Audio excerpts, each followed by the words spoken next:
She told my guests I should sleep on the couch in my own house. I'm Frank Miller, 67-year-old Marine veteran, and I own this place. What she didn't know was that this confused old man she'd been manipulating had 520,000 in assets connections to federal judges and 12 Marine brothers about to witness her biggest mistake. For 10 months, my daughter-in-law treated my combat disabilities like personal inconveniences. She spoke to me like I was senile, hid my car keys, and told people I was mentally gone. But at my son's birthday party, when she dismissed me in front of guests, she crossed a line that would cost her everything. I didn't yell. I didn't argue. I simply made a phone call. Let me back up 10 months.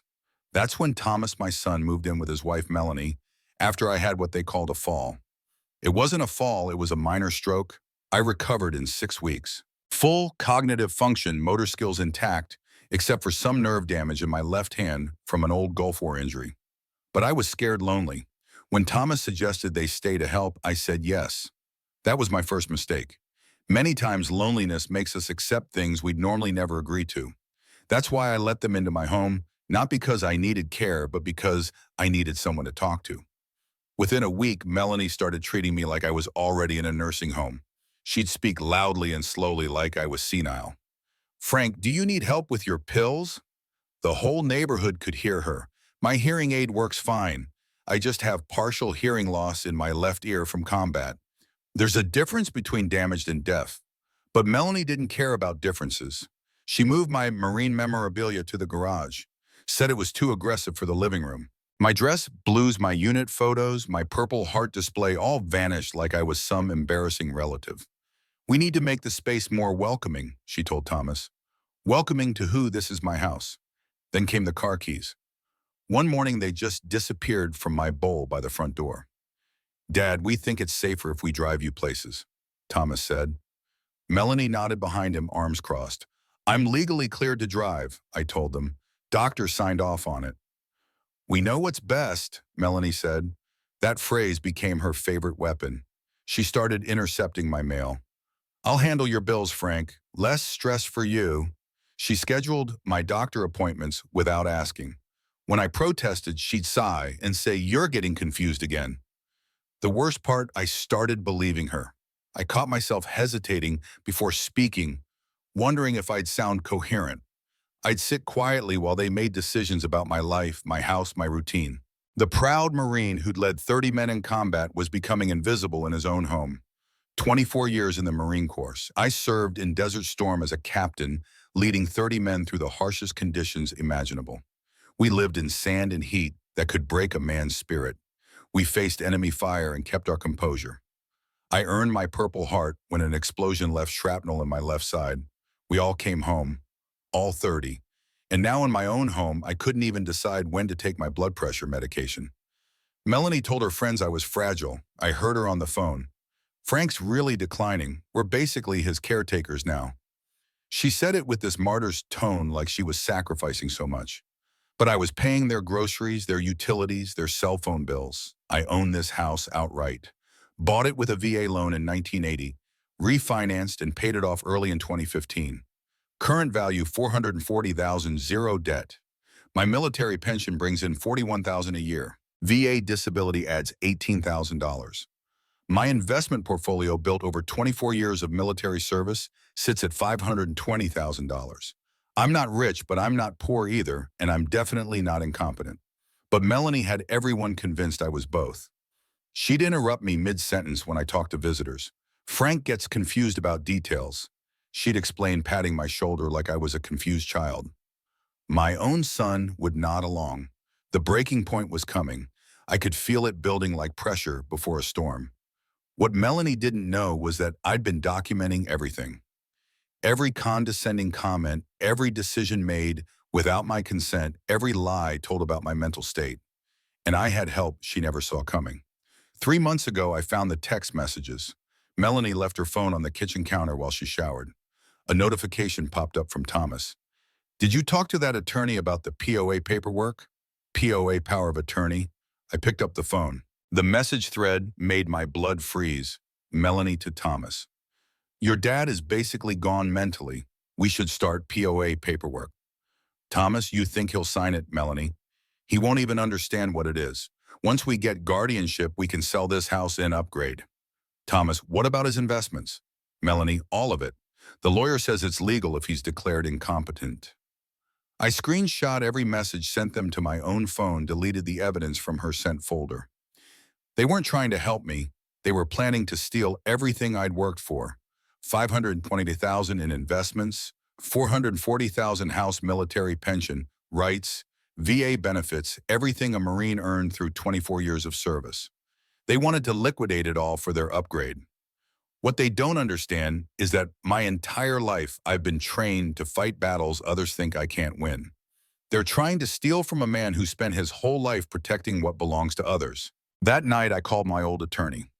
William Marshall, former JAG officer, served under me in Desert Storm. I trust him with my life. Frank, what you're describing is textbook elder abuse, William said. Financial exploitation of a disabled veteran.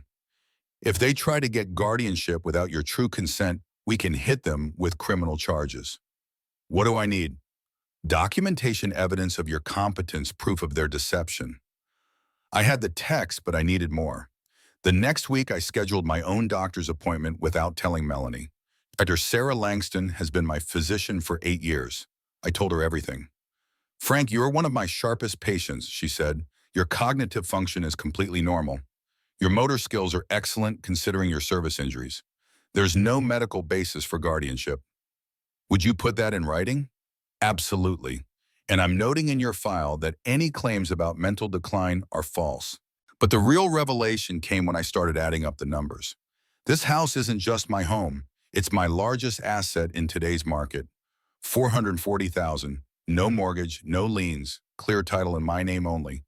My investment account, $520,000, built through military thrift savings plan, contributions, and careful post-service investing. Monthly statements show consistent growth. Annual income, $59,000 between pension and disability. More than enough to live independently. Total net worth nearly $1 million. I'm not the helpless victim Melanie portrayed to her friends. I'm a financially stable veteran being systematically defrauded by family members who saw dollar signs instead of dignity. The text revealed their timeline. They planned to file for emergency guardianship, claiming I was a danger to myself. Their evidence would be Melanie's reports to my doctor about confusion and my supposed inability to manage finances. Except my doctor knew the truth. My bank statements showed responsible management, and I had recordings. William had advised me that recording conversations in my own home was legal. I'd been documenting Melanie's manipulation for weeks. Frank, honey, you can't handle these bank statements, Melanie said one morning, taking my monthly investment report from the mail. I've managed those accounts for 20 years, I replied. Yes, but that was before your, she paused dramatically, incident. She meant my stroke, the minor one I'd fully recovered from months ago. I'm perfectly capable. Let's not argue, she interrupted. Thomas and I are just trying to help. You should rest. How about some TV? Every conversation recorded, every dismissive comment documented. But I needed more allies. I reached out to Robert Wilson, my former sergeant, now an FBI investigator, specializing in financial crimes against the elderly and disabled veterans. We met for coffee at a diner 3 towns over to avoid Melanie's scrutiny. This is serious, Captain, Robert said, still using my old rank. What they're planning could be prosecuted under federal statutes protecting veterans from financial exploitation. What's my next move? Keep documenting, keep playing along. Let them think they're winning, and when they make their move for guardianship, we'll be ready. I returned home and started what William called strategic incompetence. I'd pretend to forget small things, where I put my glasses, what day it was, but maintain perfect clarity on important matters. Melanie took the bait, increasing her controlling behavior, confident I was declining. She began restricting my visitors, screening my calls. Dad gets overwhelmed easily, she told my friends. Then she started planning a birthday party for Thomas, the perfect opportunity to showcase her burden to their social circle. What I didn't tell Melanie was that I'd reconnected with my Marine brothers. 12 men I'd served with scattered across Virginia, all within driving distance. All loyal, all disgusted by what was happening in my home, all invited to Thomas's birthday party. I also discovered something troubling. Melanie had secretly contacted a psychiatrist, Dr. Everett, claiming concern about my mental state. She wanted an evaluation for competency, the first step in their guardianship plan. What she didn't know was that Dr. Langston and Dr. Everett were colleagues. When Sarah heard about the appointment, she called me immediately. Frank, this is concerning. This psychiatrist is known for rubber stamping guardianship applications. Be careful. I canceled the appointment Melanie had made and instead consulted with a different psychiatrist recommended by William. Dr. Mitchell performed a full cognitive assessment and declared me exceptionally sharp for any age, let alone 67. They want me to be a confused old man. Fine, I'll show them a confused old man, one confused enough to flip the script when they least expect it. During this time, I noticed something else. Thomas seemed increasingly uncomfortable with Melanie's plan. I caught him watching me with something like guilt in his eyes. One evening when Melanie was at her dental hygienist job, Thomas approached me. "Dad, how are you?" Really, I decided to test him. "Some days better than others, son." "Why?" He hesitated. "Melanie thinks you need more help than you let on." "And what do you think?" "I don't know," he admitted. "Sometimes you seem perfectly fine, and then other times—" He trailed off, unable to provide specific examples of my supposed confusion, because there weren't any. There was just Melanie's constant narrative. "Son, do you remember when you were 10 and I taught you to fish at Lake Garrison?" "Of course. You said patience was more important than the right bait." "Do you remember what else I said?" Thomas thought for a moment. "That sometimes the thing that looks helpful can be the most dangerous. Like those shiny lures that attract fish to their doom." "Some people are like those lures, Thomas. Shiny, attractive, seemingly helpful. Until you're hooked." He looked troubled, but said nothing more. The seed was planted. I knew Thomas wasn't the architect of this scheme. He was Melanie's tool. My son was weak, not malicious. There might still be hope for him.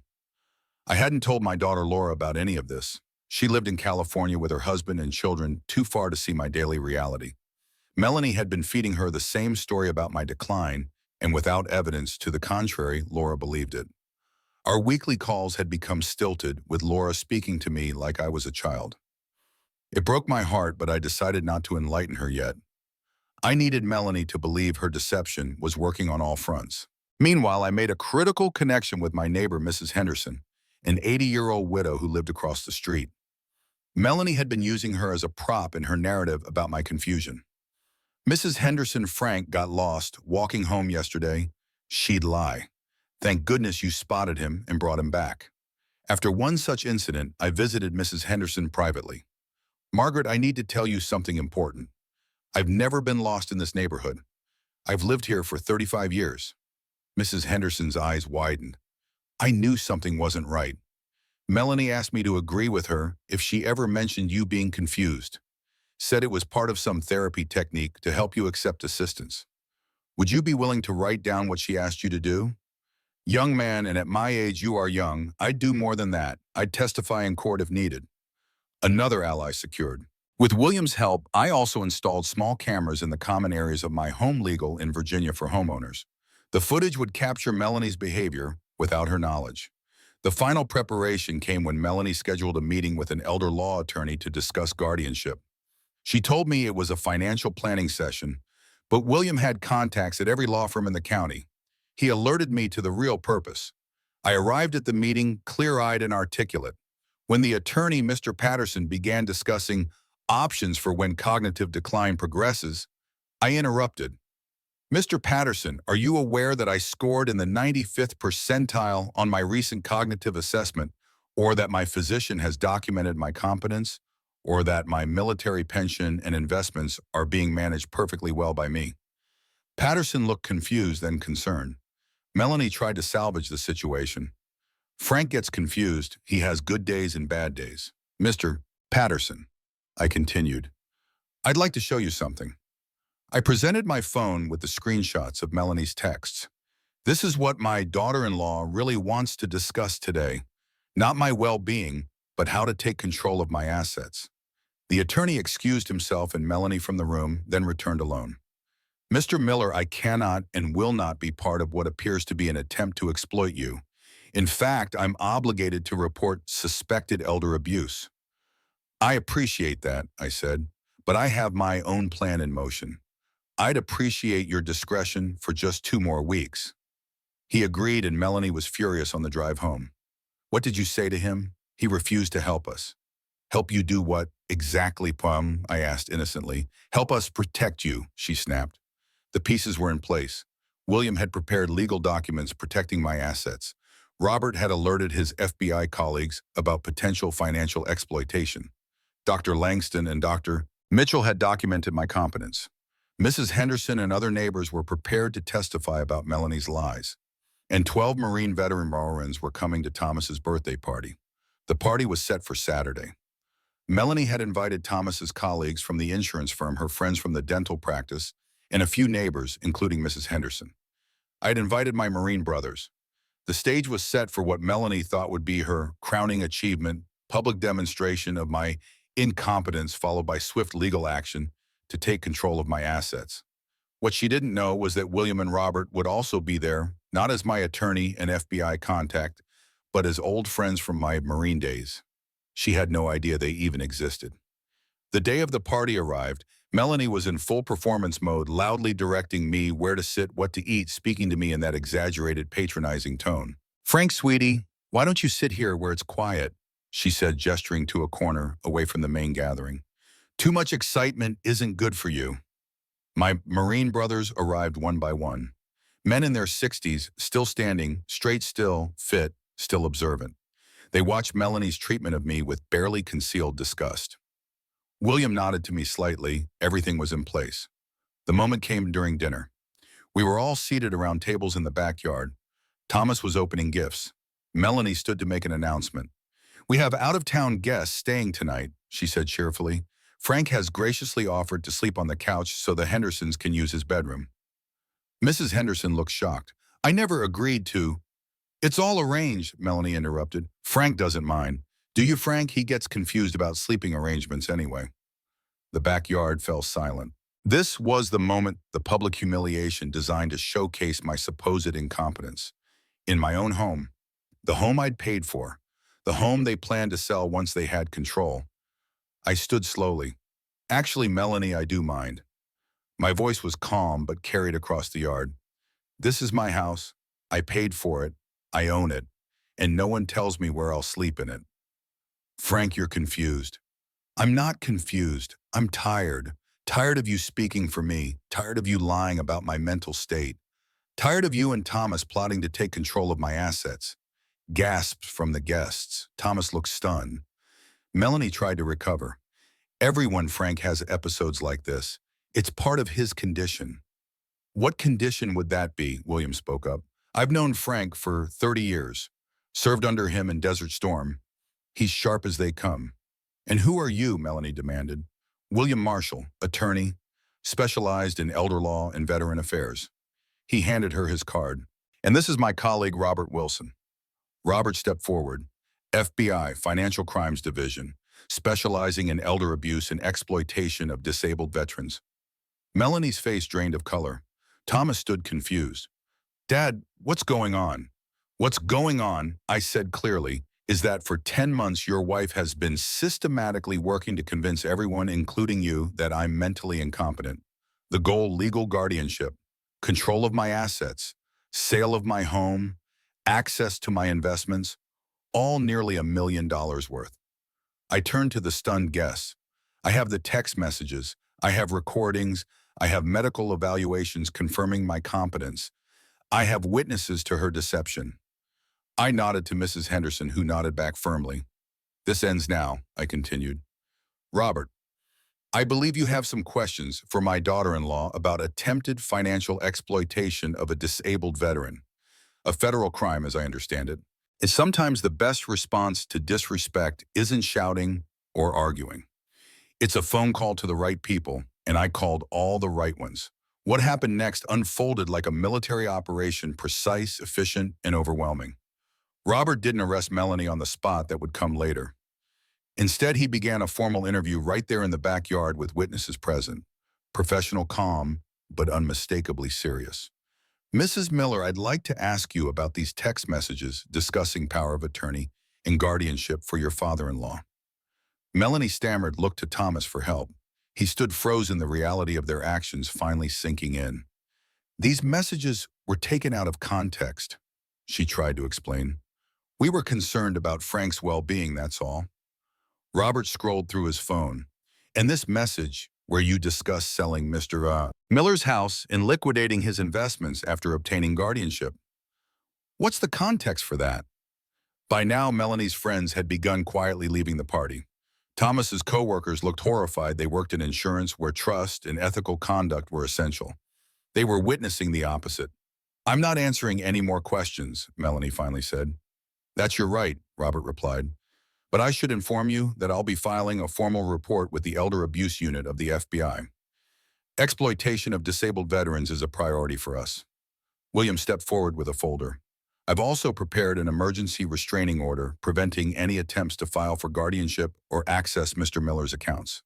He handed documents to Melanie and Thomas. You've been served. The party dissolved into chaos. Guests whispered and stared.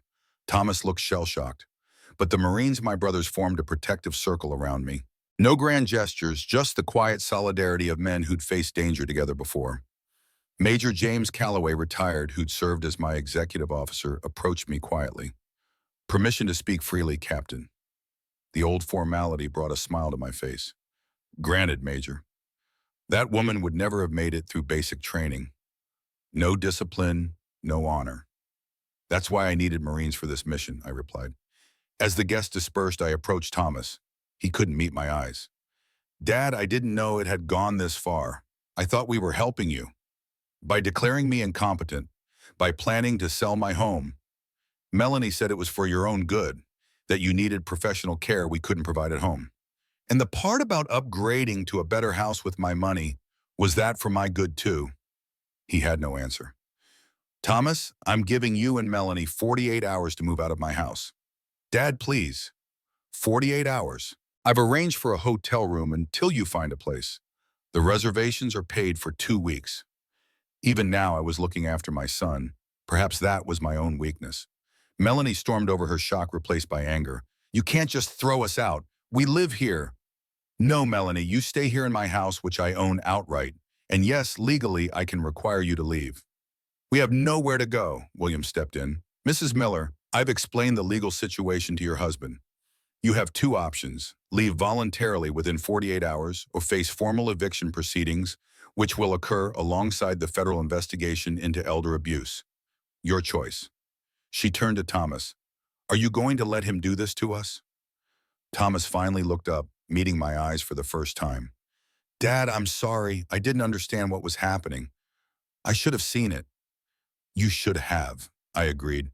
A son should know his father better than that. We'll go, he said quietly. I'll make sure of it. Melanie looked betrayed. This wasn't part of her plan. Her husband was supposed to back her up, not side with the old man she'd been manipulating. As the last guest left, Mrs. Henderson approached me. Frank, I had no idea things had gone so far. Those text messages, they were planning to take everything from you. Not everything, Margaret, just everything they thought mattered.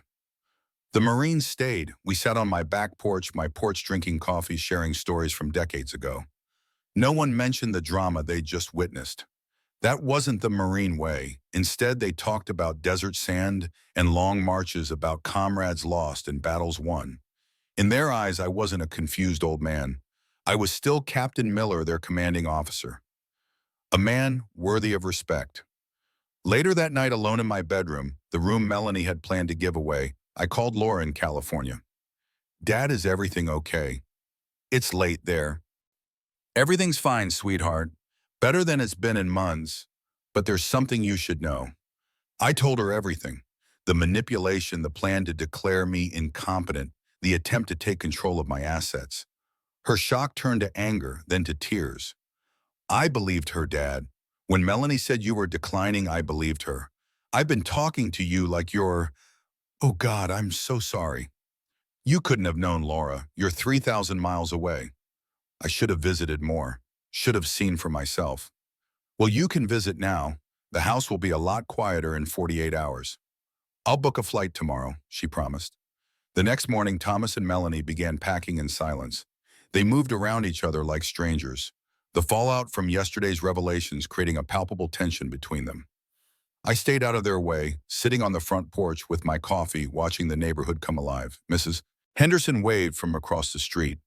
Other neighbors stopped to chat as they walked their dogs. Word had spread quickly. The sympathy and concern that had once been directed at Melanie, poor thing taking care of her confused father-in-law, was now flowing my way. By afternoon, William called with an update. The FBI is moving forward with a formal investigation. They've subpoenaed Melanie's communications with that attorney she consulted about guardianship. They also want to speak with Dr. Everett about any potentially fraudulent competency evaluations. What about Thomas? They're still determining his level of involvement. Cooperation now could make a significant difference for him. I thought about my son, weak, easily influenced, but perhaps not malicious. Let me talk to him, I said. I found Thomas in the garage sorting through boxes. Son, he turned his eyes red-rimmed. Dad, I don't even know what to say. Then listen, the FBI is building a case. They're trying to determine how involved you were in this scheme. I didn't understand. Stop. Don't lie to me and don't lie to yourself. You saw the text messages. You discussed selling my house, taking my investments. You knew. He slumped against the wall. I didn't want to believe you were declining, but Melanie was so convincing. She kept pointing out things, moments when you seemed confused or forgetful. Normal things, I see that now, but she made them seem like symptoms. And the money, the plans to upgrade after taking control of my assets. She said we'd use the money to get you better care, that the house was too much for you to maintain, that we'd set you up somewhere comfortable. And you believe that? He met my eyes. No, not entirely, but it was easier to believe than to admit my wife was planning to exploit my father. I sighed. The garage still held my marine memorabilia banished there by Melanie months ago. My dress blues hung in a garment bag gathering dust. My purple heart sat in a box hidden away like something shameful. Thomas, you have a choice to make. You can cooperate with the investigation, tell the truth about what happened, and begin to make amends. Or you can continue down this path with Melanie. She's my wife. And I'm your father, the man who raised you, who taught you right from wrong, who showed you that character matters more than comfort. He looked at the boxes surrounding us, his life being packed away. I don't know what to do. Yes, you do. You just don't want to do it. I left him there, surrounded by the physical evidence of a life being uprooted, his choice to make. That evening, as Thomas and Melanie continued packing upstairs, I received another visitor. Dr. Sarah Langston stopped by concerned after hearing about the events at the party. Frank, I've been worried about you. When you told me what was happening, I had no idea it had gone so far. Neither did I until I saw those text messages. She shook her head. You know, in 30 years of practice, I've seen this pattern too many times. Family members who convince themselves they're helping when they're really helping themselves. She almost succeeded if I hadn't seen that notification on her phone. But you did, and you had the presence of mind to gather evidence and build a case. That's not the action of someone with cognitive decline. We sat on the porch watching the sunset. From inside came the sounds of drawers opening and closing, boxes being taped shut. What will you do now? Sarah asked.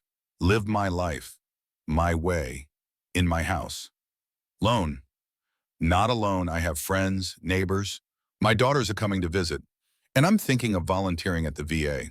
There are a lot of veterans who need someone to advocate for them, someone who understands what it's like when people try to take your dignity. Sarah smiled. Turning your experience into something positive. That's very you, Frank. As she left, Melanie came downstairs with another box. She saw me on the porch and hesitated, then steeled herself and walked out the front door to the moving truck they'd rented. We hadn't spoken directly since the party.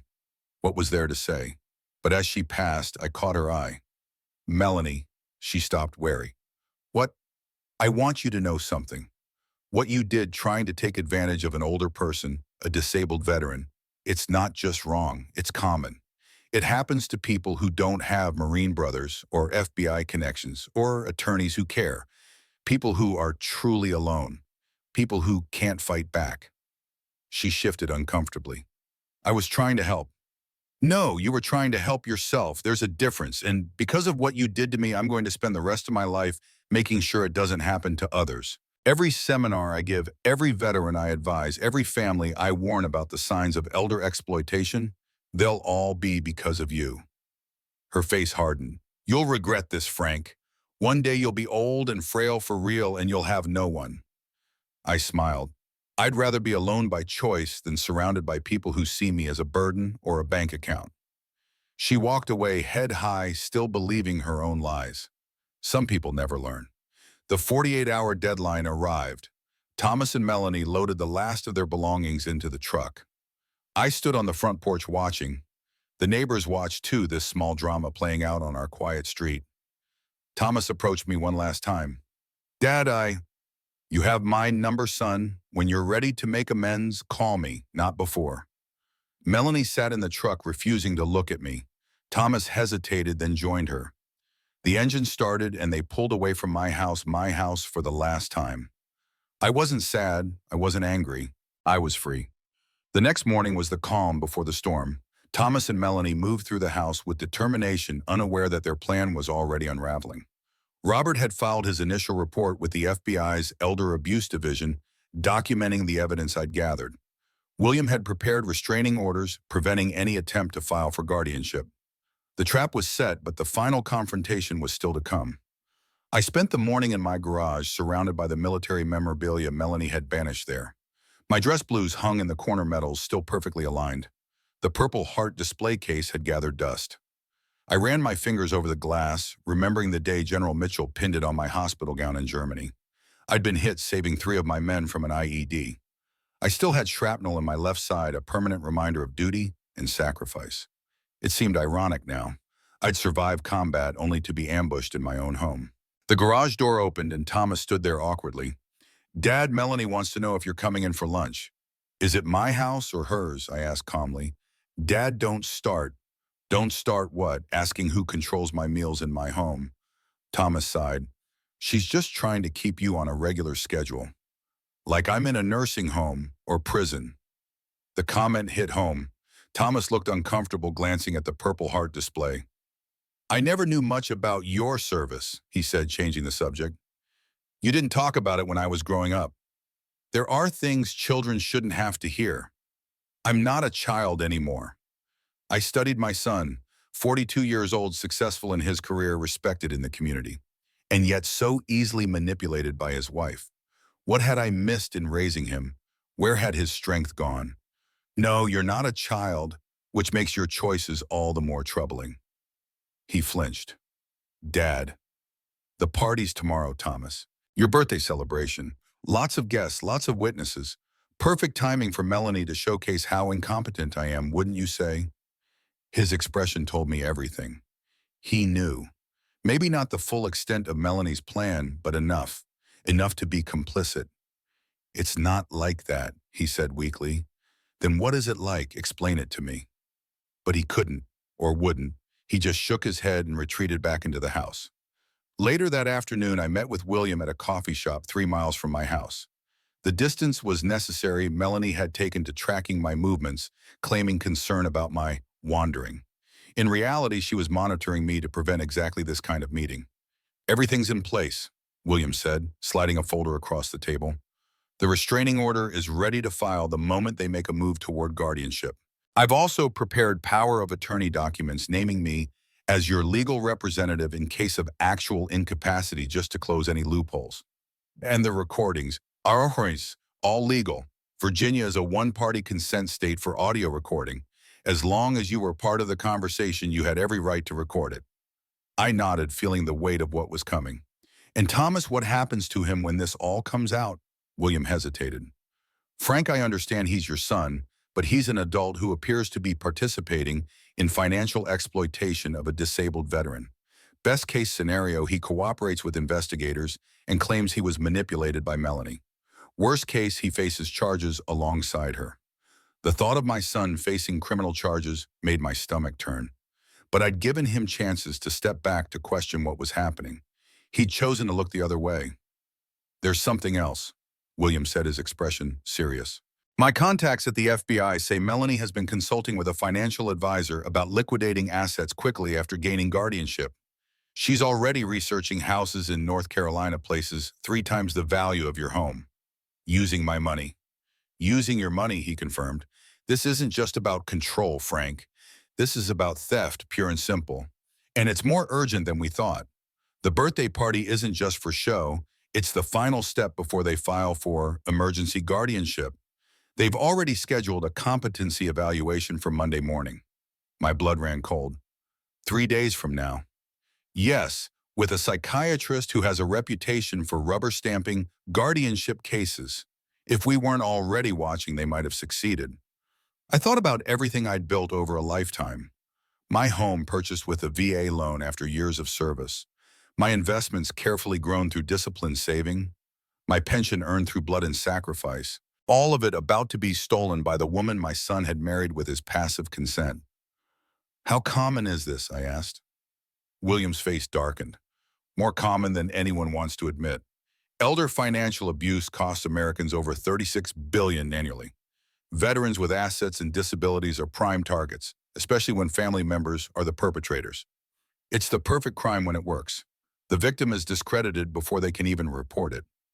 We finalized our plans for the party. William would arrive as a casual guest, an old Marine buddy. Robert would come separately, also undercover. The other Marines were briefed on their roles, witnesses, nothing more and less needed. Everything had to appear normal until Melanie made her move. As I walked home, still perfectly capable of finding my way despite Melanie's claims to the contrary, I called Laura in California. My daughter had been fed the same lies about my condition, but unlike Thomas, she had the excuse of distance. She couldn't see the truth for herself. Dad, is everything okay? You usually don't call on Thursdays. Everything's fine, sweetheart. Just wanted to hear your voice. How are the kids? We chatted about my grandchildren, her husband's new job, the normal rhythms of family life. I didn't tell her about what was happening. Not yet. I needed Melanie to believe her deception was working on all fronts. Dad, Laura said suddenly, are you sure you're okay? Last time we talked, you seemed, I don't know, not quite yourself, because Melanie had been standing there prompting me, interrupting when I spoke too clearly or remembered too well. I'm having good days and bad days, I said, giving the answer Melanie would expect me to give if she were monitoring the call. But Thomas and Melanie are taking good care of me. Maybe I should come visit. Not right now, honey. Maybe in a few weeks. When this was over. When the truth was out. After hanging up, I felt a pang of guilt for lying to my daughter. But it would all be clear soon enough. The day of the party arrived with perfect early autumn weather. Melanie had been up since dawn, arranging food, decorating the backyard, orchestrating her performance. I watched her from my bedroom window, calculating each move.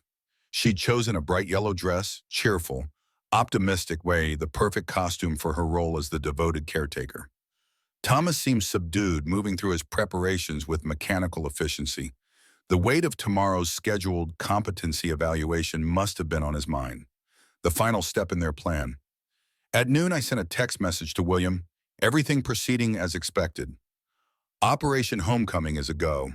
His reply was immediate. All assets secured, documentation in place, Team ETA 1400 hours. Military precision. Old habits die hard. I dressed carefully in pressed khakis and a blue button-down shirt, my competent elder uniform, as William had joked. Nothing too formal to arouse Melanie's suspicion, but sharp enough to counter the confused old man image she'd been cultivating. The guests began arriving at 2. Thomas's colleagues from the insurance firm came first, bringing gift bags and birthday cards. Then Melanie's friends from the dental practice, women who'd heard countless stories about her sacrifice in caring for her husband's declining father. Neighbors drifted in, including Mrs. Henderson, who gave me a subtle nod. She understood her role perfectly. At 2:30, my Marines began arriving. One by one, men in their 60s and 70s, still standing straight, still fit, still observant. They came in civilian clothes but moved with military bearing. You can take the man out of the Marines, but you can never take the Marines out of the man. James Bennett, my former platoon sergeant, arrived first. Then Michael Davis, my communications specialist. Samuel Thompson, who'd been my medic. Philip Martinez, who'd saved my life in Kuwait. All 12 arriving separately, greeting me with the respect of men who'd served together. Melanie noticed, of course. She'd expected my old friends to be as feeble as she portrayed me to be. Instead, she saw strong, sharp men watching her with undisguised suspicion. "Frank," she said through a tight smile, "you didn't tell me you were inviting so many guests." "Didn't I? Must have slipped my mind," I replied innocently. Her eyes narrowed slightly before she recovered her caretaker persona. "Well, it's wonderful to have all of Thomas's friends here to celebrate." Dismissing my Marines as irrelevant, another miscalculation. William arrived at 3, dressed casually but carrying the unmistakable confidence of a JAG officer. He greeted me warmly, exchanging the handshake and half-embrace of old comrades. "Captain Miller," he said, using my former rank. "Still standing tall, I see." "Counselor Marshall," I replied with a grin. "Still fighting the good fight." Melanie glided over, her caretaker smile firmly in place. "And you are, or William Marshall. Frank and I served together in Desert Storm. I was his JAG officer." "His what?" "Judge, Advocate General, military attorney." Her smile faltered slightly. This wasn't part of her script, a military attorney who knew me well. "How interesting. Frank never mentioned you?" "Probably just forgot," I said, with perfect cognitive confusion. "You know how I get." William suppressed a smile as Melanie awkwardly excused herself. "Robert arrived last just before dinner." Unlike William, he made no mention of his FBI credentials when introduced, presenting himself simply as another Marine veteran. The table was set in the backyard. Thomas sat at the head, the birthday honoree, surrounded by colleagues and friends. I was placed at the far end, symbolically distant, easier to ignore. Melanie had orchestrated the seating to isolate me, but she hadn't counted on my Marines. They arranged themselves strategically around the table, keeping me in their sightline. Dinner progressed with surface pleasantries. Thomas opened a few gifts. Someone proposed a toast. Through it all, Melanie maintained her performance, periodically checking on me with exaggerated concern, cutting my meat without asking if I needed help, speaking to me in the sing-song voice reserved for toddlers in the infirm. "Frank, honey, is your food too spicy? Let me get you something milder." Each time I responded with deliberate vagueness, playing into her narrative. My Marines observed it all, their faces impassive, but their eyes recording every slight, every manipulation. The moment I'd been waiting for came during dessert. Mrs. Henderson mentioned she and her husband would be staying overnight due to the late hour. "Oh, we've got that all arranged," Melanie announced cheerfully. "Frank has graciously offered to sleep on the couch so the Hendersons can use his bedroom." Mrs. Henderson looked appropriately confused. "I never agreed to—" "It's all arranged," Melanie interrupted smoothly. "Frank doesn't mind. Do you, Frank? He gets confused about sleeping arrangements anyway." The table fell silent. This was it, the public humiliation designed to showcase my supposed incompetence. In my own home, the home I'd paid for, the home they planned to sell once they had control. I set down my fork deliberately, the small sound magnified in the sudden quiet. "Actually, Melanie, I do mind." My voice was calm but carried across the yard. "This is my house. I paid for it. I own it. And no one tells me where I'll sleep in it." Melanie's smile froze. "Frank, we discussed this yesterday. You agreed. We discussed no such thing." "You're confused." "I'm not confused. I'm tired. Tired of you speaking for me. Tired of you lying about my mental state. Tired of you and Thomas plotting to take control of my assets." Gasps from the guests. Thomas went pale. Melanie's mask slipped for just a moment before she recovered. "Everyone," she said with a nervous laugh. "Frank has episodes like this.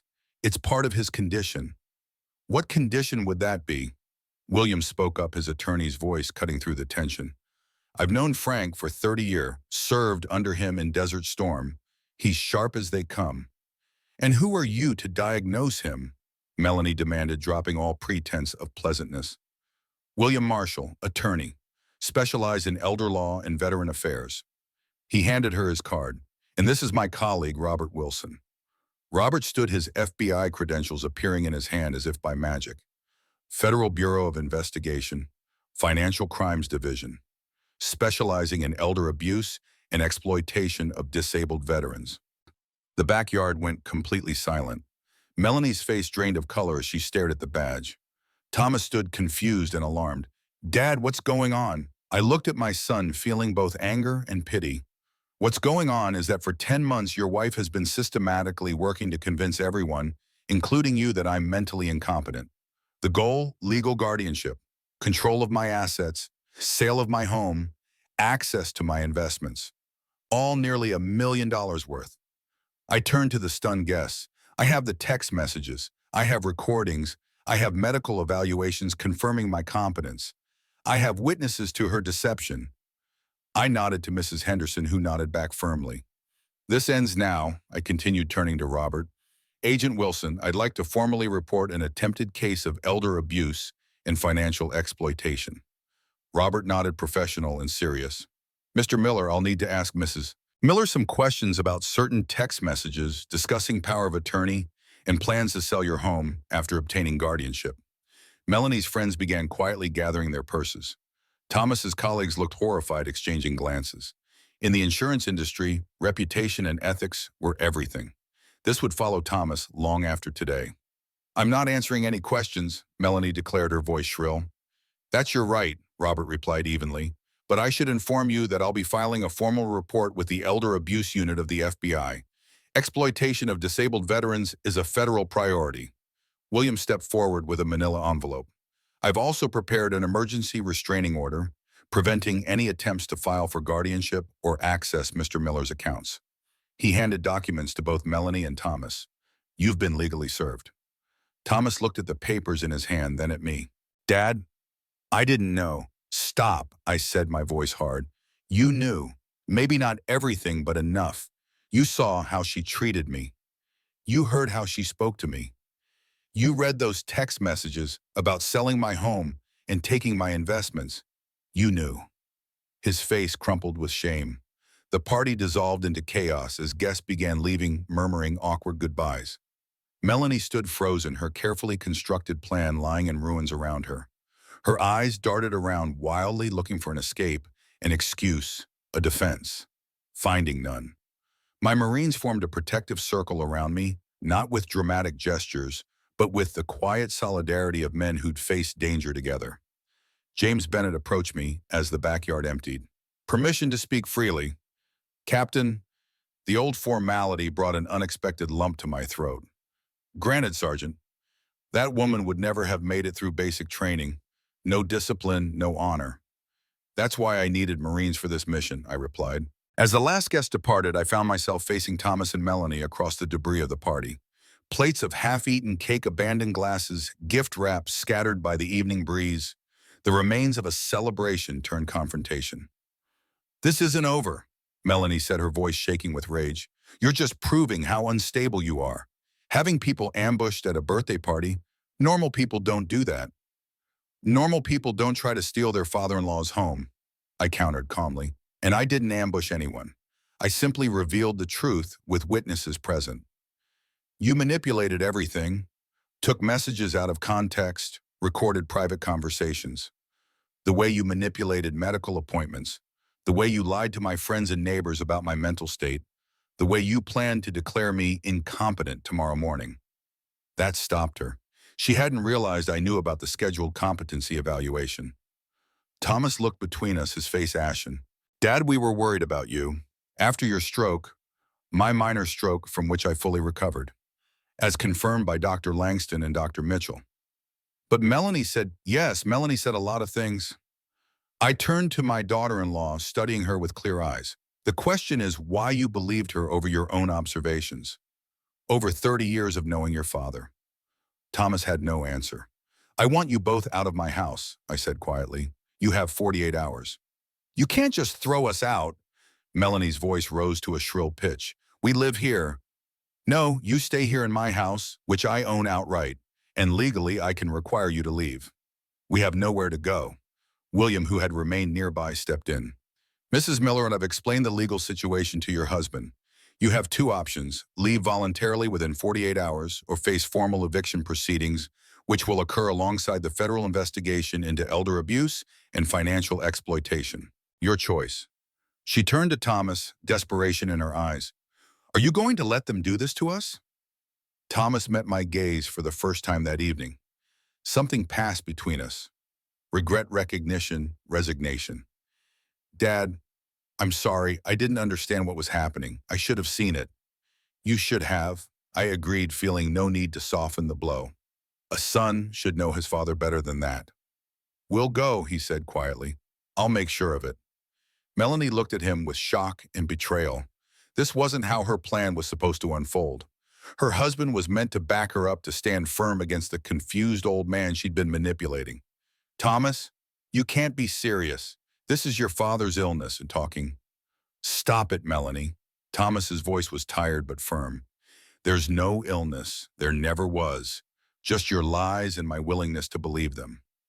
As the confrontation ended, my Marines began to depart, each stopping to shake my hand to offer support. They wouldn't stay to witness the aftermath. That wasn't their mission. They'd come to stand with me when I needed them, as we'd stood together decades ago in the desert. William and Robert remained until Thomas and Melanie retreated upstairs, their voices carrying through the ceiling as they argued behind closed doors. You did well, Frank, William said. The legal process is in motion. The restraining order prevents any attempt to access your accounts or file for guardianship. Your assets are secure. And the FBI investigation, I asked Robert. I'll file my report tomorrow. Financial exploitation of elderly veterans is taken very seriously. The text messages, combined with the recordings and witness statements, make for a compelling case. What happens to them? I couldn't help asking, a father's concern lingering despite everything. Robert's expression softened slightly. That depends largely on their cooperation. Thomas could face lesser charges if he collaborates with the investigation. Melanie, he shrugged. The evidence against her is substantial. After they left, I sat alone on my back porch, listening to the night sounds. Crickets chirping, a distant dog barking, the neighborhood settling into evening rhythm. Normal sounds that had continued unchanged while my life had been upended and then righted again. I thought about Thomas upstairs, packing perhaps, or sitting in stunned silence as his marriage and plans collapsed around him. My son, my only son. Where had I gone wrong in raising him? How had he become so weak, so easily led? Or had he always been that way? And I'd been too busy with my military career to notice the next morning brought the aftermath. Thomas and Melanie moved through the house like ghosts, avoiding each other and me. The tension was thick enough to cut with a knife. I made coffee and sat at the kitchen table reading the newspaper as if it were any normal day. Control of my routine, the simple acts of daily life that Melanie had systematically taken from me, felt like victory. Mrs. Henderson came by mid-morning, concern evident in her lined face. Frank, I had no idea things had gone so far. Those text messages, they were planning to take everything from you.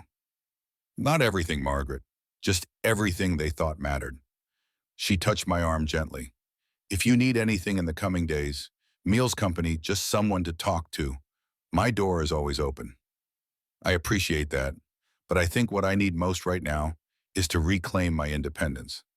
As she left, I noticed Melanie watching from the upstairs window, her expression unreadable. Once, I might have felt sympathy for her, this woman who'd married my son with such calculation. Now I felt only a cold determination to see justice done. The day passed slowly. Thomas made a brief, awkward attempt at conversation when he came downstairs for lunch. Dad, I know saying I'm sorry isn't enough. No, it's not. I got caught up in Melanie's vision. The bigger house, the better neighborhood, the lifestyle upgrade. I never stopped to question where the money was coming from. Or who it belonged to? He nodded miserably. She kept pointing out little things, moments when you'd forget a name or misplace something. Normal things, I see that now, but she made them seem like symptoms. And the psychiatrist appointment tomorrow, the one where I was supposed to be declared incompetent, you agreed to that too. His face registered genuine shock. What appointment? So there were still some things Melanie hadn't shared with him. Interesting. Never mind, I said. It's been canceled. By afternoon, William called with an update. The FBI is moving forward with a formal investigation. They've subpoenaed Melanie's communications with the attorney she consulted about guardianship. They also want to speak with Dr. Everett about any potentially fraudulent competency evaluations. What about Thomas? They're still determining his level of involvement. Full cooperation now could make a significant difference for him. I thought about my son, weak, easily influenced, but perhaps not malicious. Let me talk to him, I said. I found Thomas in the garage sorting through boxes they'd stored there after moving in. Thomas, he turned his eyes red-rimmed. Dad, the FBI is building a case. They're trying to determine how involved you were in this scheme. I didn't understand. Stop. Don't lie to me and don't lie to yourself. You saw the text messages about selling my house and taking my investments. You knew. He slumped against the wall, surrounded by the physical evidence of a life being uprooted. I didn't want to believe you were declining. But Melanie was so convincing. And the money, the plans to upgrade after taking control of my assets. She said we'd use it to get you better care, that this house was too much for you to maintain, that we'd set you up somewhere comfortable. And you believe that? He met my eyes. No, not entirely, but it was easier than admitting my wife was planning to exploit my father. I sighed, looking around the garage that still held my marine memorabilia banished there by Melanie months ago. My dress blues hung in a garment bag gathering dust. My purple heart sat in a box hidden away like something shameful. You have a choice to make, son. You can cooperate with the investigation, tell the truth about what happened, and begin to make amends. Or you can continue down this path with Melanie. She's my wife. And I'm your father, the man who raised you, who taught you right from wrong, who showed you that character matters more than comfort. He looked at the boxes surrounding us, his life being packed away. I don't know what to do. Yes, you do. You just don't want to do it. I left him there with his thoughts, hoping some fragment of the values I tried to instill had survived. That evening, I called Laura in California. It was time she knew the truth. Dad, is everything okay? It's late there. Everything's fine, sweetheart. Better than it's been in months, but there's something you should know. I told her everything, the manipulation, the plan to declare me incompetent, the attempt to take control of my assets. Her shock turned to anger, then to tears. I believed her, Dad. When Melanie said you were declining, I believed her. I've been talking to you like you're... Oh God, I'm so sorry. You couldn't have known, Laura. You're 3,000 miles away. I should have visited more, should have seen for myself. Well, you can visit now. The house will be a lot quieter in 48 hours. I'll book a flight tomorrow, she promised. Later, Dr. Sarah Langston stopped by, concerned after hearing about the events at the party. Frank, I've been worried about you. When you told me what was happening, I had no idea it had gone so far. Neither did I until I saw those text messages. She shook her head. In 30 years of practice, I've seen this pattern too many times. Family members who convince themselves they're helping when they're really helping themselves. She almost succeeded if I hadn't seen that notification on her phone. But you did, and you had the presence of mind to gather evidence and build a case. That's not the action of someone with cognitive decline. We sat on the porch watching the sunset. From inside came the sounds of drawers opening and closing, boxes being taped shut. What will you do now? Sarah asked. Live my life, my way, in my house. Alone. Not alone. I have friends, neighbors, my daughter's coming to visit, and I'm thinking about volunteering at the VA. There are a lot of veterans who need someone to advocate for them, someone who understands what it's like when people try to take your dignity. As Sarah left, Melanie came downstairs with another box. She saw me on the porch and hesitated, then steeled herself and walked out the front door to the moving truck they'd rented. We hadn't spoken directly since the party, but as she passed, I caught her eye. Melanie, she stopped, wary. What? I want you to know something. What you did trying to take advantage of an older person, a disabled veteran, it's not just wrong, it's common. It happens to people who don't have Marine brothers or FBI connections or attorneys who care. People who are truly alone. People who can't fight back. She shifted uncomfortably. I was trying to help. No, you were trying to help yourself. There's a difference. And because of what you did to me, I'm going to spend the rest of my life making sure it doesn't happen to others. Every seminar I give, every veteran I advise, every family I warn about the signs of elder exploitation, they'll all be because of you. Her face hardened. You'll regret this, Frank. One day you'll be old and frail for real, and you'll have no one. I smiled. I'd rather be alone by choice than surrounded by people who see me as a burden or a bank account. She walked away head high, still believing her own lies. Some people never learn. As the 48-hour deadline approached, I watched Thomas and Melanie load their belongings into a rented moving truck. The neighbors watched too, this small drama playing out on our quiet street. Mrs. Henderson stood on her porch, arms folded, a silent witness to justice being served.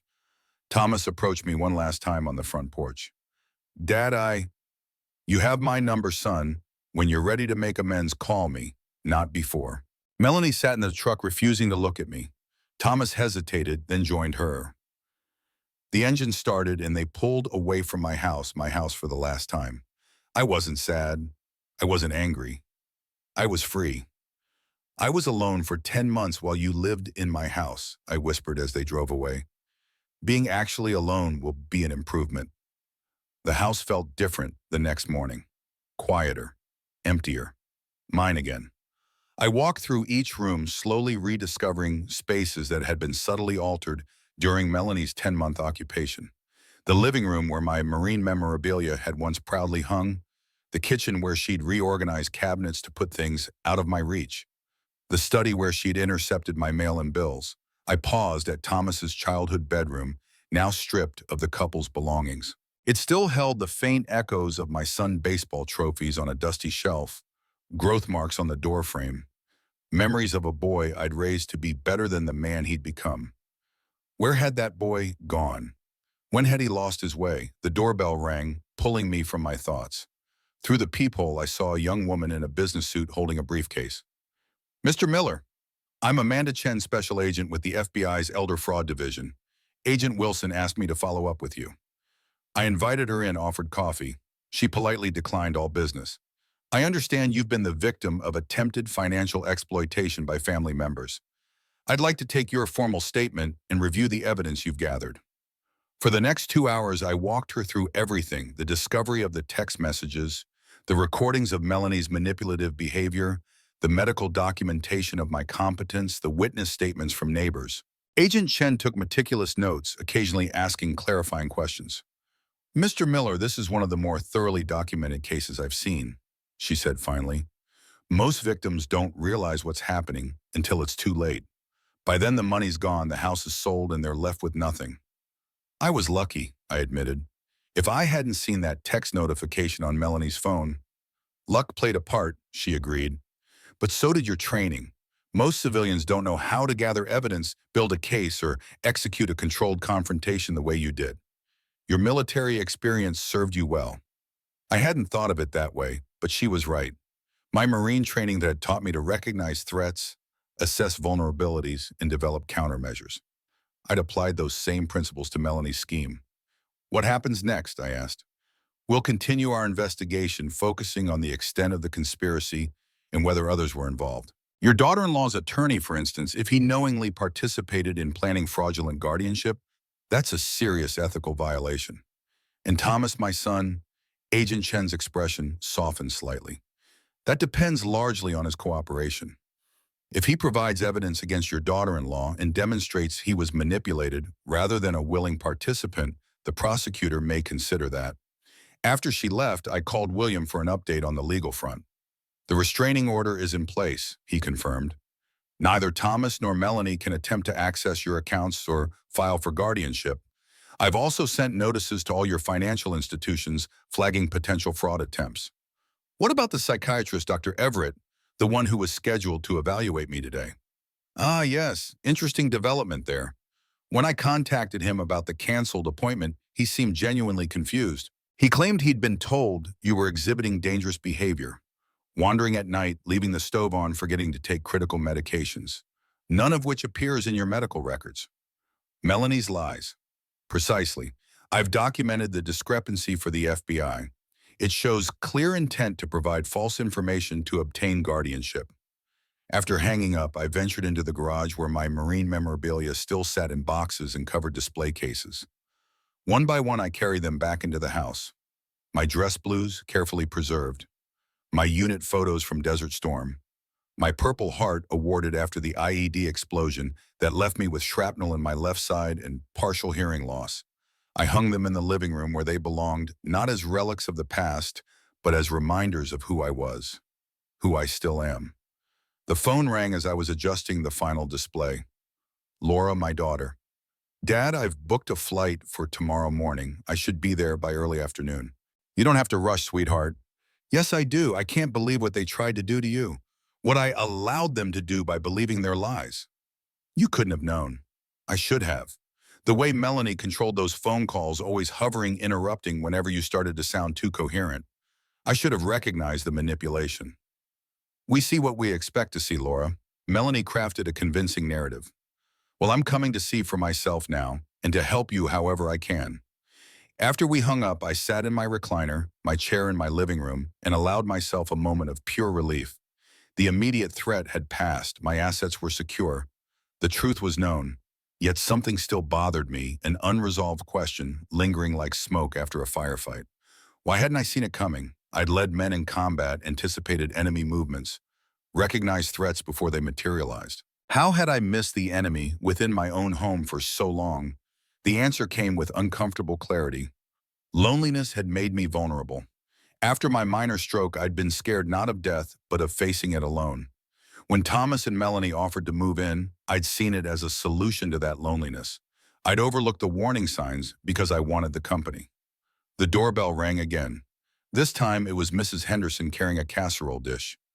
"Thought you might not feel like cooking tonight," she said, stepping into the kitchen with the familiarity of a longtime neighbor. "That's very kind, Margaret. It's what neighbors do."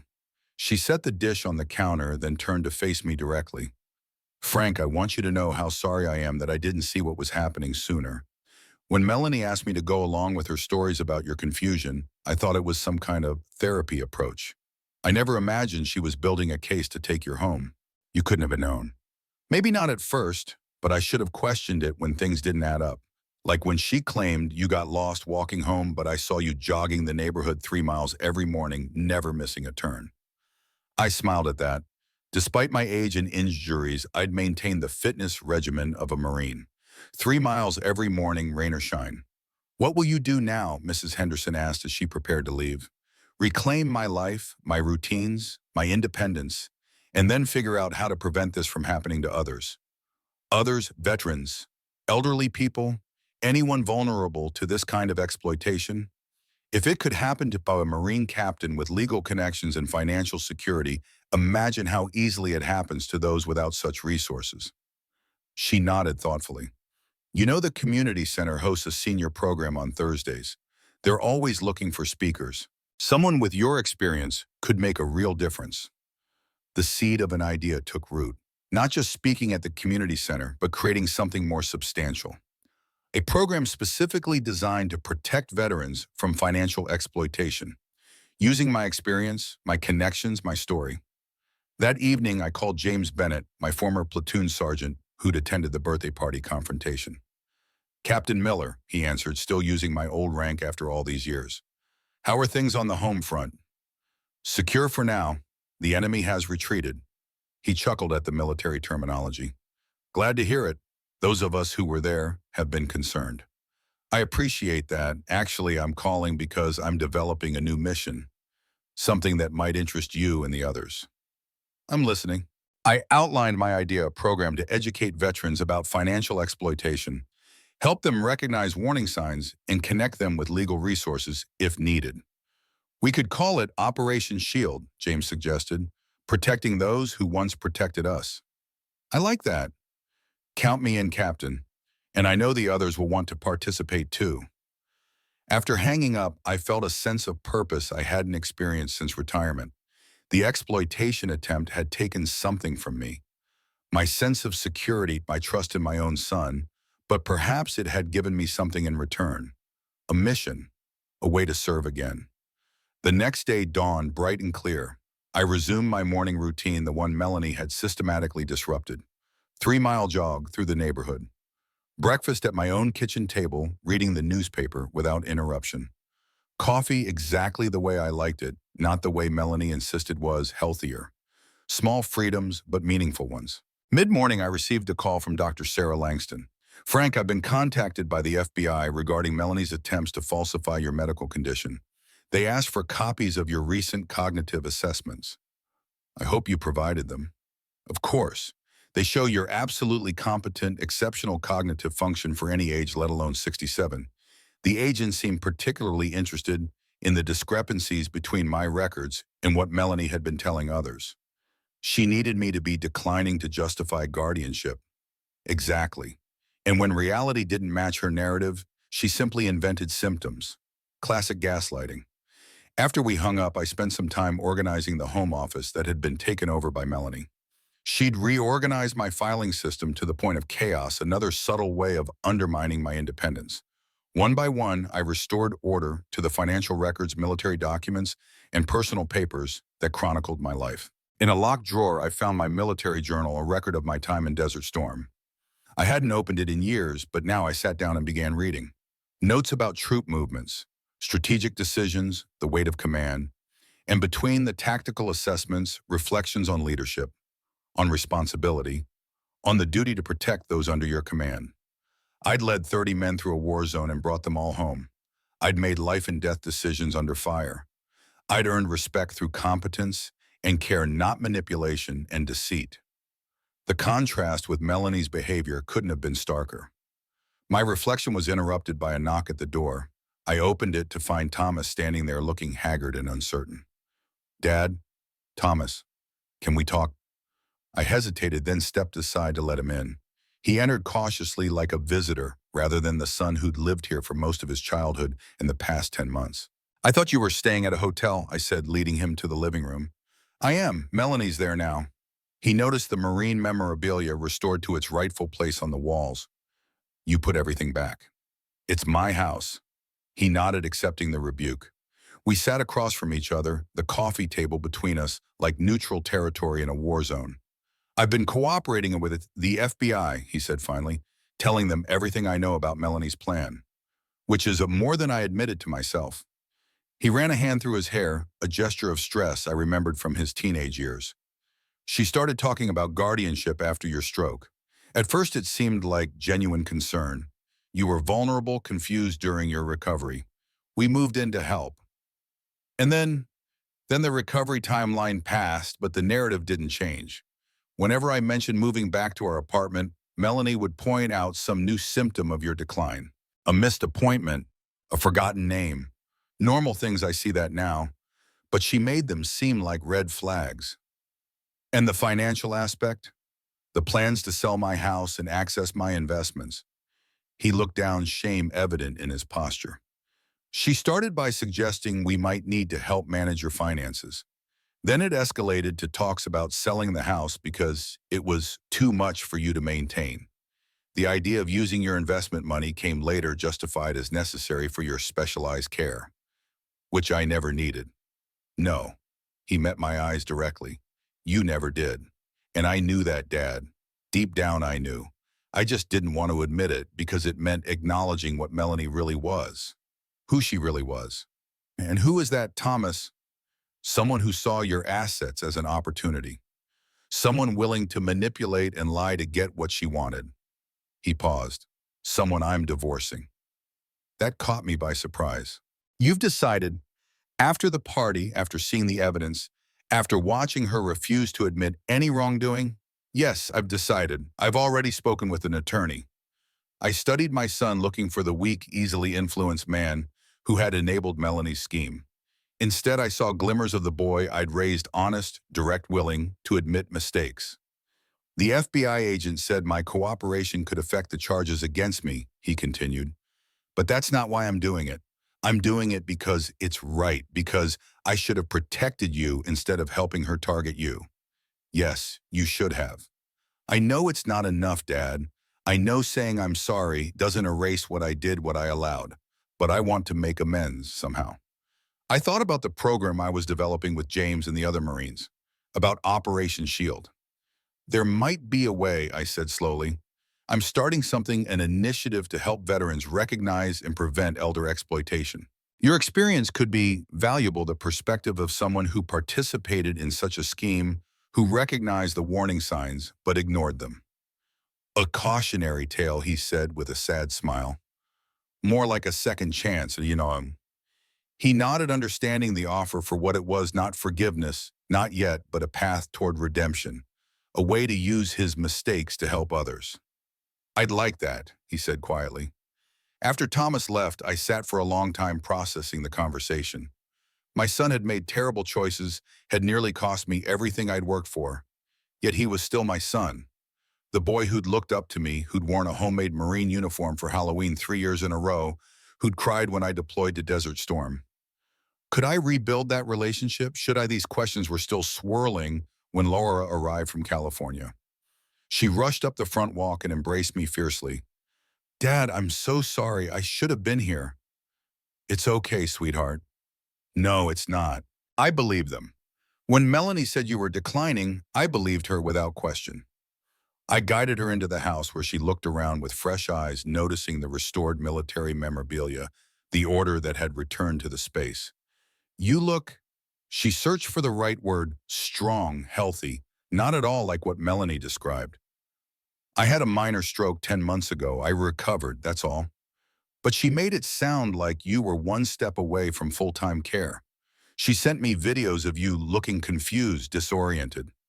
Staged moments, captured after she'd hidden my glasses or rearranged my belongings. Classic manipulation tactics." Laura shook her head in disbelief. "I can't believe I fell for it. I'm a school psychologist. I should recognize gaslighting when I see it." "Don't blame yourself. Melanie was very convincing, and you were 3,000 miles away, seeing only what she wanted you to see." We spent the evening catching up, rebuilding our connection after months of Melanie's interference. Laura shared updates about her children, my grandchildren, who were growing up too fast in California. I showed her the outline of Operation Shield, the program I was developing with James. "This is amazing, Dad," she said, reviewing the materials. "Taking something so negative and turning it into a way to help others. That's very you. It gives purpose to the experience." She hesitated, then asked the question I knew had been on her mind. "Have you spoken to Thomas?" "He came by earlier today. He's cooperating with the FBI investigation, says he's divorcing Melanie." "Good." Her tone was hard protective. "After what they tried to do to you?" "He was manipulated too, Laura. Not as directly as you and I were, but Melanie played on his weaknesses, his insecurities." "That doesn't excuse what he did." "No, it doesn't, but it helps explain it." I paused. "He wants to make amends. I'm considering letting him participate in Operation Shield as an example of how these schemes work from the inside." Laura looked skeptical. "Can you trust him?" "I'm not sure yet. Trust takes time to rebuild." The next morning brought another visitor, Robert Wilson from the FBI, this time in an official capacity.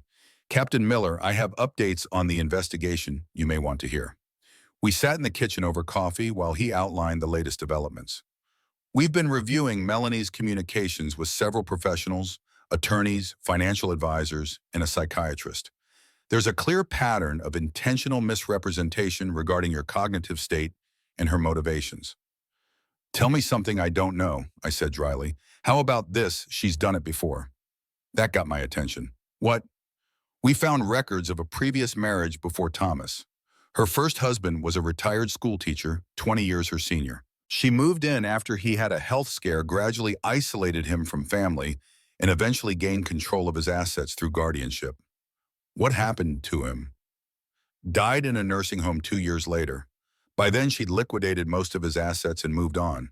She met Thomas 6 months after that." A chill ran through me. This wasn't just opportunistic exploitation. This was predatory behavior. A pattern. "Does Thomas know?" "We informed him yesterday." He seemed genuinely shocked.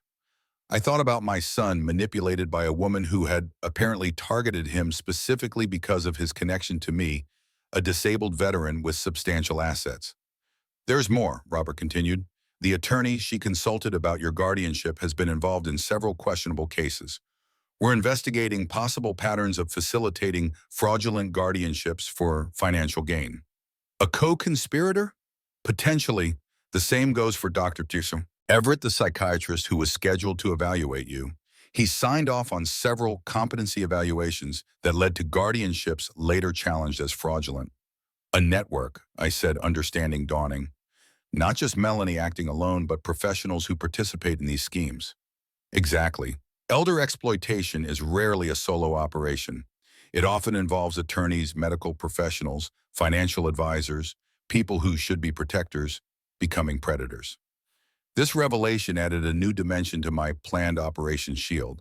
It wasn't just about teaching veterans to recognize manipulation from family members. It was about helping them identify and avoid corrupted professionals who enabled such schemes. After Robert left, I called James to share what I'd learned. Not surprised, he said grimly. When I worked security after retiring from the Corps, I saw similar patterns.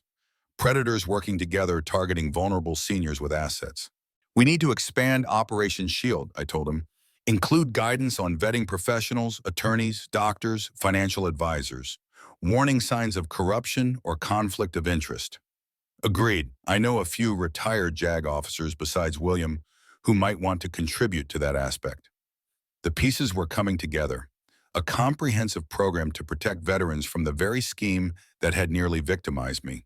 It wasn't just about telling my story, it was about creating a shield for others who might not be as fortunate, as prepared, or as well connected.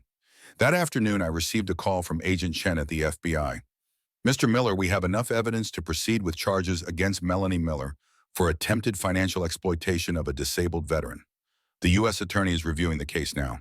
And Thomas, based on his cooperation and the evidence suggesting he was manipulated, rather than a willing architect of the scheme they're considering, reduced charges with the possibility of a deferred prosecution agreement. Meaning, Afram, if he continues to cooperate, completes community service, and meets other conditions, he might avoid criminal charges altogether. I felt relief wash over me. My son had made terrible choices, but he was taking responsibility for them. He deserved a chance to rebuild his life and perhaps our relationship. After hanging up, I sat on the front porch watching the neighborhood routine unfold. Mrs. Henderson watering her flowers, children riding bikes down the sidewalk, a postal worker delivering mail. Normal life continuing while mine had been upended and then righted again. Laura joined me, handing me a glass of iced tea. Penny, for your thoughts. I was just thinking about normal, about how quickly it can change and how good it feels when it returns. She nodded, understanding. Will you be okay when I go back to California? I can stay longer if you need me to. I'll be fine. I've got my routine back, my independence. Plus, I've got a new mission with Operation Shield. And Thomas, will you let him back into your life? I considered the question carefully. Cautiously, gradually. He's still my son, and he's trying to make amends. That counts for something. 2 weeks passed. Operation Shield took shape with the help of James William and other Marine veterans. We developed materials, outlined presentations, and scheduled our first session at the local VA hospital. Thomas contributed as promised, documenting his experience from the inside of an exploitation attempt, the warning signs he'd ignored, the rationalizations he'd made, the consequences he now faced. Word of our program spread through veteran networks. Requests for presentations came from VFW halls, American Legion posts, and military retirement communities. What had begun as a small local initiative was expanding rapidly. Meanwhile, the legal process moved forward. Melanie was formally charged with attempted financial exploitation of a disabled veteran, a federal offense carrying significant penalties. Thomas, true to his word, continued cooperating with prosecutors and filed for divorce. One crisp autumn morning, 3 weeks after the confrontation at the birthday party, I decided to attempt something I hadn't done since before my stroke. The Marine Corps 10K in Washington, D.C. was scheduled for the following weekend. I'd run it every year until my health set back. Maybe it was time to return. I called Dr. Langston for medical clearance, which she provided after a thorough evaluation. Your recovery has been remarkable, Frank. Physically, you are probably in better shape than most men 20 years younger. Just pace yourself and stay hydrated. With her approval, I registered for the race and increased my daily runs from 3 miles to 5, then 6. The training felt good, a reclaiming of physical capability that Melanie had tried to convince everyone I'd lost. The day before the race, I received an unexpected visitor, Thomas, looking more composed than I'd seen him since the confrontation, stood on my doorstep holding a small package. Dad, I wanted to wish you luck tomorrow. James mentioned you were running the 10K. I invited him in, surprised he'd remembered. Thanks, it feels good to be back in training. I found something while clearing out my storage unit. he said, handing me the package. Thought you might want it for tomorrow. I unwrapped it to find a faded Marine Corps running shirt, the one I'd worn in races decades ago, when Thomas was a boy and would wait at the finish line cheering. You kept this. It was in a box of memorabilia from when I was a kid. Remember how I used to brag to my friends that my dad was the fastest Marine captain in Virginia? I smiled at the memory. I was never that fast. You were to me. It was a small moment, but significant. A recognition of our shared past, of the relationship we'd had before Melanie's manipulation had poisoned it. Not forgiveness, not yet, but a step towards something new. The morning of the race dawned cool and clear. Perfect running weather. I wore the vintage Marine Corps shirt Thomas had returned to me, feeling its familiar comfort as I lined up with hundreds of other runners. The starting horn blared, and we were off, a wave of humanity flowing through the streets of Washington, D.C. I set a steady pace, not pushing too hard, but not holding back either. My left hand, with its nerve damage from old war injuries, gripped a bit less firmly than my right, but it didn't slow me down. Mile markers passed, one, then two, then three. I maintained my rhythm, passing runners half my age who had started too fast and were already flagging. The discipline of a Marine pacing persistence, pushing through discomfort, served me well. At the halfway point, I heard a familiar voice. Looking strong, Captain. James Bennett and several other Marines from my old unit had positioned themselves along the course, cheering me on. They fell in beside me for a few paces, not running the race officially, but offering support as they had so many times before, in circumstances far more dire than a foot race. The final mile approached. I was tired but determined, drawing on reserves of strength built through decades of military discipline. As I rounded the last corner, I saw a small group waiting near the finish line. Laura waving enthusiastically, Mrs. Henderson holding a homemade sign, and Thomas standing a bit apart but undeniably present. I crossed the finish line in 47 minutes, 22 seconds. Not my best time ever, but remarkable for a 67-year-old veteran who had suffered a stroke less than a year ago. More importantly, I had finished on my own terms, under my own power. A race official approached as I caught my breath. Captain Miller, General Reeves would like to speak with you at the awards ceremony. General Michael Reeves had been my commanding officer during Desert Storm. Now retired and serving on the Marine Corps Marathon Committee, he was a living legend in the Corps. At the ceremony, he presented me with a medal for winning my age group. Captain Miller, he said, shaking my hand firmly, you've shown that Marines don't retire. We just change duty stations. The medal meant everything and nothing. Everything because it proved my competence publicly. Nothing because I'd already proven that to the people who mattered. Later that evening, I hosted a small gathering at my home, a quiet celebration of the race and everything it represented. Laura and Thomas sitting in the same room for the first time since the confrontation, maintaining a civil if somewhat strained relationship. James and several other Marines sharing stories of past deployments and current projects. Mrs. Henderson, who had appointed herself my unofficial neighborhood guardian. As the evening wound down, Thomas approached me privately. Dad, I know we have a long way to go. Trust doesn't return overnight. But I want you to know I'm committed to making amends, not just through Operation Shield, but personally, as your son. I studied him, seeing both the man who had failed me and the boy I had raised. It's a start, Thomas, one step at a time. After everyone left, I stood on my back porch listening to the night sounds. My house felt different now, not just freed from Melanie's manipulative presence, but filled with new purpose. The garage where she had banished my memorabilia was being converted into a workshop space where I would host Operation Shield planning sessions. The dining room where she had controlled family meals was now where I spread out materials for veteran advocacy work. I had transformed spaces once used to diminish me into platforms for helping others. The irony wasn't lost on me. Melanie had called my disabilities inconveniences. I'd turned them into qualifications for helping other veterans. The next morning, I received a call from Thomas. Dad, Melanie's agreed to a plea deal. She'll serve time and make restitution to her previous victim's family. And you touched a deferred prosecution, community service, which I'll fulfill through Operation Shield. And I've found a new apartment, starting over. That's good, son. I paused. Sunday dinner, your sister's still here for a few more days. I'd like that, he said, his voice thick with emotion. We weren't fully reconciled, that would take time, but we were family finding our way back to each other after a devastating breach of trust. After hanging up, I called James Bennett to discuss the next steps for Operation Shield. Jim, you free for dinner? Sunday, I'm cooking steaks. Hurrah, Captain. I'll bring the beer. Sunday dinner with Marines who treated me like a leader instead of a burden. A workshop being prepared for veterans who respected my service instead of pitying my injuries. A house that belonged to me, again with boundaries I'd set myself. A son beginning the long process of making amends. A daughter reconnected across the miles. I'd spent 10 months forgetting who I was. It had taken just 48 hours to remember. And in the weeks since I'd not only reclaimed my identity, I'd found a new mission, a new purpose. A Marine never really retires. We just get better at choosing our battles. The following month, Operation Shield held its first official presentation at the VA hospital in Arlington. The conference room was packed with veterans of all ages, from Vietnam-era seniors to recent Afghanistan returnees. All potentially vulnerable to the kind of exploitation I'd experienced, though in different ways.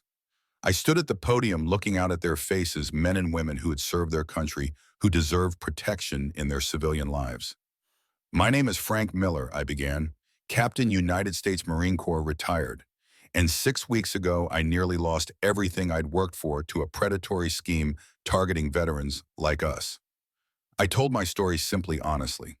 The minor stroke that made me vulnerable, the manipulation by Melanie, the isolation from friends and family, the systematic undermining of my confidence and autonomy, the planned theft of my assets through fraudulent guardianship. I was lucky, I concluded. I had resources many don't, legal connections, military brothers, who stood with me the training to recognize and counter the threat. But what about the veterans who don't have those advantages? What about the elderly, service member living alone, isolated, vulnerable? That's why we created Operation Shield. James joined me at the podium to outline our program, educational resources, legal referrals, a hotline for veterans concerned about potential exploitation.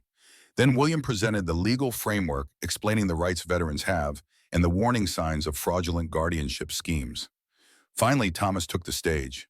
He stood straight, though I could see the tension in his shoulders. The knowledge that he was facing a room full of veterans after having nearly participated in exploiting one. My name is Thomas Miller, he said, his voice steady despite his discomfort.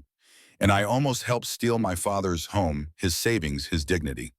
You could have heard a pin drop in that room. I'm here to tell you how these schemes work from the inside, how family members rationalize their actions, how they convince themselves they're helping when they're really helping themselves.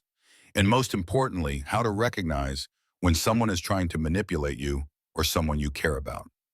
He spoke for 20 minutes, laying bare his own failings with brutal honesty, the rationalizations he'd made, the warnings he'd ignored, the price he was now paying legally, professionally, personally. When the presentations ended, veterans lined up to speak with us to share their own experiences or concerns. A Vietnam veteran in his 70s worried about his son's recent interest in his finances. A disabled Iraq veteran whose caregiver had begun isolating him from friends. A widow whose stepchildren were pressuring her to sell her late husband's home. Each story confirmed what we already knew. The need for Operation Shield was real and urgent. As we packed up our materials, a man in his 80s approached, leaning heavily on a cane. The insignia on his cap identified him as a Korean War veteran. Captain Miller, he said, his voice wavering with age, but still carrying the clarity of command. Colonel David Harrison, Marines, retired. I wanted to thank you for what you're doing. Just paying forward the protection I received, sir. My situation, it's similar to what you described. My daughter and her husband moved in after my wife died. Things have been concerning. I glanced at James, who nodded slightly, another veteran needing our shield. Colonel Harrison, I think we should talk. Would you like to join us for coffee? That afternoon, we began helping the colonel document the warning signs he'd been experiencing, connecting him with legal resources, developing a strategy to protect his assets and autonomy. Our first official case under Operation Shield. The weeks that followed brought more presentations, more veterans seeking help, more awareness of the issue. Local news covered our initiative. Other veteran organizations reached out about partnerships. The VA incorporated our materials into their elder care resources. What had begun as a personal response to my own experience was becoming a movement veterans, protecting veterans from those who would borrow those who would exploit them. During this time, Thomas continued his community service with Operation Shield, gradually rebuilding trust not just with me, but with himself. The divorce proceedings with Melanie moved forward with Thomas refusing any financial settlement, a clear statement that he wanted nothing from the marriage except its end. Laura returned to California, but called more frequently, our relationship stronger for having weathered Melanie's manipulation. She made plans to bring my grandchildren for Christmas, their first visit in years. And then 3 months after the confrontation at the birthday party, I received an unexpected letter. The return address was a federal detention center where Melanie was awaiting trial. I almost threw it away unopened. What could she possibly have to say that I needed to hear? But curiosity won out and I slit the envelope carefully. The letter inside was brief, the handwriting tight and controlled like everything about Melanie had been. Frank, I don't expect forgiveness or understanding, but you should know you weren't randomly chosen. You were selected because my research showed you had the ideal profile: military pension, paid off home, physical limitations, estranged daughter, vulnerable son. I studied you for months before meeting Thomas. He was the means to access you, nothing more. What I didn't factor in was your Marine training and connections. No one else has ever caught me. Remember that when you're feeling like a victim, you're the only one who ever stopped me. Melanie. The letter shook me more than I wanted to admit. Not because of her lack of remorse, I'd expected that, but because of the calculated nature of her scheme. She hadn't opportunistically taken advantage of a situation. She had created this situation targeting me, specifically using my son as an unwitting accomplice. I shared the letter with Robert Wilson at the FBI, who added it to their evidence file. This confirms what we suspected, he said. She's a predator who specifically targets vulnerable veterans. Your case will help us put her away for a long time. I also shared it with Thomas, who deserved to know the full extent of Melanie's deception. The knowledge that he had been used as a pawn in her scheme hit him hard, but it also freed him from some of his guilt. He hadn't been a willing accomplice. He'd been her first victim, manipulated to gain access to me. The revelation about Melanie's systematic targeting led to an expansion of Operation Shield. We added training on how to recognize predators who specifically seek out relationships with family members of vulnerable veterans. How to identify someone who might be using a relationship to gain access to assets. 6 months after the confrontation, Melanie pleaded guilty to multiple federal charges related to elder exploitation and fraud. She received an 8-year sentence, with the judge citing the predatory nature of her actions and the targeting of a disabled veteran as aggravating factors. Thomas, having fulfilled the terms of his deferred prosecution agreement through his work with Operation Shield, had all charges against him dismissed. He continued volunteering with the program, finding purpose in helping prevent others from experiencing what I had.